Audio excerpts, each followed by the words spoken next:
The story unfolds as a team of cave researchers delves into the uncharted depths of an ancient cavern. During their expedition, they stumble upon a concealed pathway that burrows further into the earth. The discovery elicits a mix of excitement and curiosity among the scientists. As they discuss their findings, eerie sounds echo from the depths of the newly uncovered path, sending chills down their spines. Suddenly, from the darkness of the cave, strange flying creatures emerge, swooping down on the unsuspecting researchers. The creatures are swift and lethal, quickly overpowering the team and leaving no survivors. After the attack, the creatures ascend through the cave's entrance, the same route the scientists had used, now freed into the world, posing a grave threat to humanity and all terrestrial life. Meanwhile, elsewhere, we are introduced to a girl named Allie, who lives a quiet life with her family, her father Hugh, Uncle Glenn, her mother Kelly, a grandmother, and a younger brother. Born deaf, Allie has learned to navigate the world differently. She is skilled at reading lips and senses her surroundings with acute awareness, though her condition means she has few friends. Her closest companion is Rob, who spends ample time with her, communicating in ways that make her feel included and understood. One afternoon, as Allie returns home, she notices her dog intently barking towards the sky. That night, while the family gathers for dinner, they communicate using sign language so Allie can join in the conversation. Later, as Allie prepares for bed, she notices fighter helicopters soaring above their house,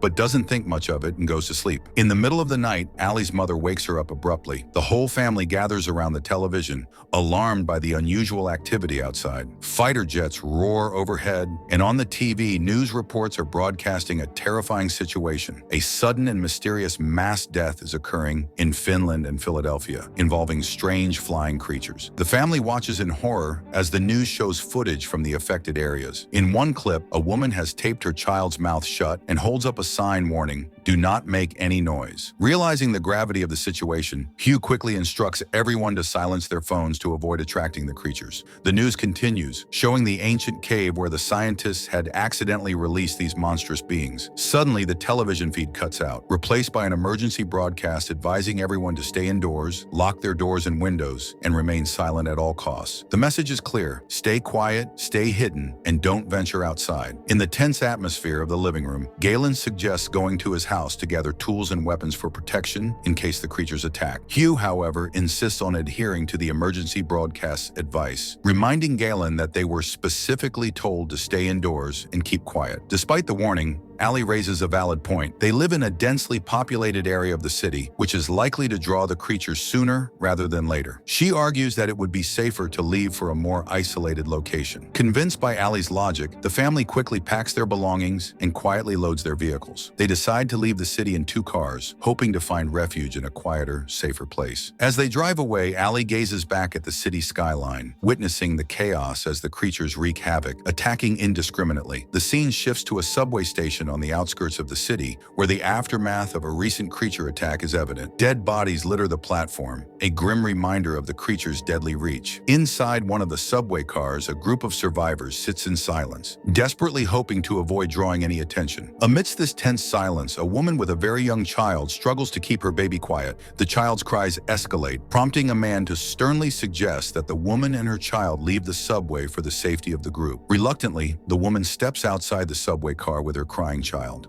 Moments later, the piercing cries catch the creature's attention. They swarm toward the sound, leading to a tragic and immediate end for the woman and her child. As they fled the city, Hugh's family listened intently to the news updates coming from the car radio. An emergency had been declared across the entire state seaboard, urging residents to evacuate the affected areas immediately. Amidst the crisis, Allie communicated with her friend Rob via text. Rob and his family were still at home, sheltering in place. Soon, Hugh and his friend Galen decided to stop for fuel. While they were refueling the car, Allie took her dog outside for a brief moment. Suddenly, a distressed man appeared, pointing a gun at her and demanding the car keys from Hugh. As the situation escalated, Allie's family rushed to her aid. Galen, seeing no other choice, used his pistol to incapacitate the man, leaving him wounded as they hurriedly resumed their journey. Further on, traffic congestion brought their escape to a near standstill. Galen suggested using a forest shortcut to bypass the traffic. As they took the detour, the radio continued to broadcast grim grim news of the creatures' widespread attacks and the mounting casualties. Navigating through the shortcut,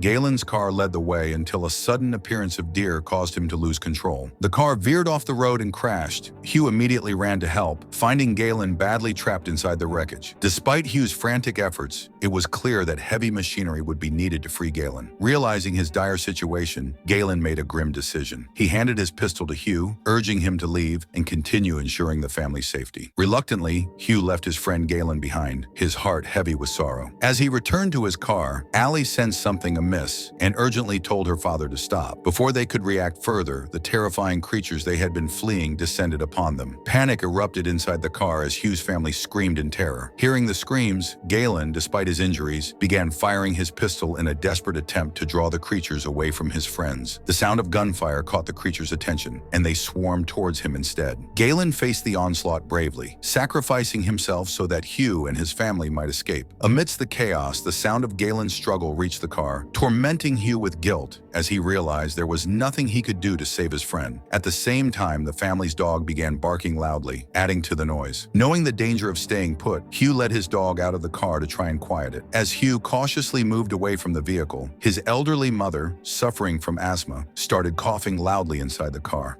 This noise attracted one of the creatures directly onto their vehicle. It clawed frenziedly at the roof, its form shadowy and elusive, its eyes not visible, navigating purely by sound. Hugh quickly grasped the nature of their predator's sensory reliance. In a moment of quick thinking, Hugh spotted an iron rod nearby. To divert the creature's attention, he threw the rod as far as he could. The clattering sound of the rod hitting the ground lured the creature away from their car. After the creature diverted its attention from their car, Hugh swiftly returned to the vehicle. Knowing they couldn't remain there long without risking another attack, Hugh decided to make a difficult but strategic move. He wanted to ensure his friend Galen's sacrifice wasn't in vain. With a heavy heart, Hugh approached Galen's lifeless body in the wreckage of his car. He set both ablaze, creating a distraction to attract the creatures and give his family a chance to escape safely. With the car burning and the sound drawing the creatures towards it, Hugh and his family quietly abandoned their own vehicle. They walked a considerable distance, with Hugh constantly scanning the surroundings through binoculars for a safe haven. Eventually, he spotted a house with a fenced perimeter and led his family towards it, moving as silently as possible under the cover of darkness. By the time they reached the house, the sky was thick with creatures, making it feel like night had fallen prematurely. As they cautiously approached the fencing, it emitted a noise, prompting them to quickly crouch down. The homeowner, unaware of the deadly nature of the creatures, emerged with a gun and loudly demanded that they leave her property. Her voice carried through the night, tragically drawing the attention of the creatures. The creatures descended swiftly, attacking and consuming the unfortunate homeowner. Witnessing this horrific scene, Hugh and his family needed to find another way into the house without going through the noisy gate. Hugh noticed a large water outlet pipe nearby and decided to investigate it as a possible silent entry point. He instructed his family to wait as he crawled through the pipe, checking for safety. The passage was clear, except for a snake that Hugh didn't notice, luckily avoiding any disturbance. After making it through the pipe, Hugh entered the house, ensuring it was empty and safe. He then signaled to his family to follow him through the pipe one by one into the relative safety of the house, each member being extra cautious to maintain silence and avoid attracting any more of the deadly creatures lurking nearby. As Hugh's family cautiously navigated through the pipe, his son suddenly spotted the snake. The ensuing commotion inside the confined space attracted the creatures, which began to attack. At the rear of the group, Hugh's wife, Kelly, was particularly vulnerable, sustaining injuries to her leg from the creature's assault. Thinking quickly, Hugh spotted a nearby harvesting machine, and in a desperate bid to save his family, he started it up. The loud noise of the machine drew the creatures away from his family and toward itself, where they met their end one by one in its mechanisms. With the immediate threat diverted, Hugh and the rest of the family managed to bring Kelly safely into the house. Inside, Allie's grandmother, who had nursing experience, immediately took charge of treating Kelly's injuries. Although Kelly was severely hurt, her condition was stabilized thanks to the grandmother's skilled care, allowing the family a moment to catch their breath and feel a fleeting sense of security. Meanwhile, Allie reconnected briefly with her friend Rob, who was hiding elsewhere. During their conversation, Rob shared that he had tragically lost his parents to the creatures and had narrowly escaped himself. Their conversation was abruptly cut off when the connection failed, leaving Allie worried and disconnected from her friend. The following morning, the threat was far from over. The creatures still prowled around the house. With Kelly's wound worsening and showing signs of infection, and no medical supplies left in the house, Hugh made a critical decision.